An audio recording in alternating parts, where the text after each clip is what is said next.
Hello mga kakikay! For today's vlog, updan nyo ko sa Amon Valentine's Staycation diri sa Park Inn by Radisson Bacolod. Kung gusto nyo sang relaxing pero classy nga staycation experience diri sa Bacolod, perfect gid ni nga place. Ang Park Inn by Radisson Bacolod located ini sa Block 12 Reclamation Area, Palangka Avenue sa SM City Bacolod Complex. Very accessible gid siya kay lapit lang sa SM Mall. Pwede ka ka-shopping, ka-dine-in, kag-balik dayon sa hotel para mag-relax. Pagsulod pa lang namon sa room, super comfy na dayon ang vibe. Fully air-conditioned ang ila rooms, may coffee maker kapagid kung gusto mo mag-coffee while chill lang sa kwarto. May refrigerator, safety box, cable, TV, kag high-speed wireless internet. Perfect gid para sa mga content creators na pareha sa akon nga need good connection. May daily maid service man sila kag may iron kag ironing board. So very convenient gid kung may OOTD ka for this Valentine's photos. Isa sa mga favorite ko nga perks, may 24-hour gym access sila so pwede ka ka-workout anytime kag syempre, may swimming pool man. Perfect for relaxing kag pang aesthetic photos. Ginenjoy ko gid ang akon relaxing time diri sa Park Inn by Radisson Bacolod.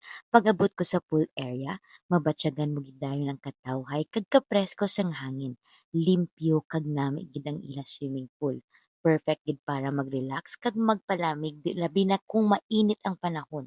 Samtang nagalutaw-lutaw ka sa tubig, daw nadula ang kapoy kag stress ang adlaw-adlaw nga kabuhi. Ang ambience diri very peaceful kag comfortable. Nami man ang view kag ang paligid. Daw ginhambalan ka gid nga magpaway kag mag-enjoy lang. Isa ini ka perfect nga lugar para sa family bonding, barkada getaway, o kun bisan me time lang anay. Truly ang akon swimming experience diri sa Park Inn by Radisson Bacolod isa gid ka memorable kag refreshing nga experience. Kag isa gid sa pinaka-na-amaze ako diri sa Park Inn by Radisson Bacolod, amo ang ila bathroom. Kabalo bala kamo every time nga mag-check-in ko sa hotel, isa gid sa una ko gina-check amo ang kalimpyo sang ila CR. Kay para sa akon, dira gid makita kung paano nila ginahalungan ng ila guest. Pagsulod ko, wow, very clean, very organized, kag mabatsyagan mo gid nga well-maintained kag ang amenities, complete set gid sila, may dental kit, shampoo, body wash, kag may conditioner pa gid. Hindi ka na gid mo problema kung may nalipatan ka dalon. Plus may vanity mirror pa sila. O diba, nag-selfie-selfie pa dang ingo nga mega bongga. Kag may hair dryer man sila. In fairness, after the CR tour, isa pa gid nga na-amaze ko diri amo ang ila 24-hour gym. Yes, 24 hours gid siya accessible para sa mga gastay diri. Basta may keycard ka lang, pwede ka nakasulod anytime. Ang mega mo, nag-try-try man dito. Pero do hindi pa kabalo magamit sang equipment. Char lang! Pero honestly, nami gid ang ila gym. Clean, organized, kag complete man ang equipment. Daw mo motivate ka gid mag-workout bisan daw mas stay ka lang dito kag mag-selfie, hindi na mag-exercise, picture-picture na lang anay, charot lang. Pero overall, very convenient gid ya nga may 24-hour access ka.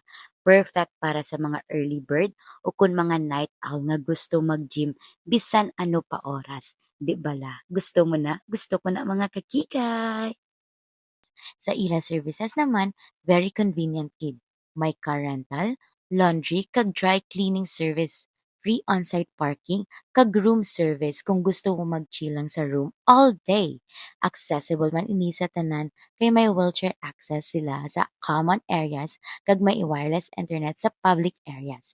Overall, ang Amon Valentine's Staycation experience diri sa Park in Bacolod is relaxing, comfortable, kag worth it kid. Kung gusto niyo isang peaceful nga love month date, self-love date, staycation, or bonding with your special someone, this is definitely a good choice here in Bacolod. So what are you waiting for mga kakikay? See you sa ato next vlog! She is very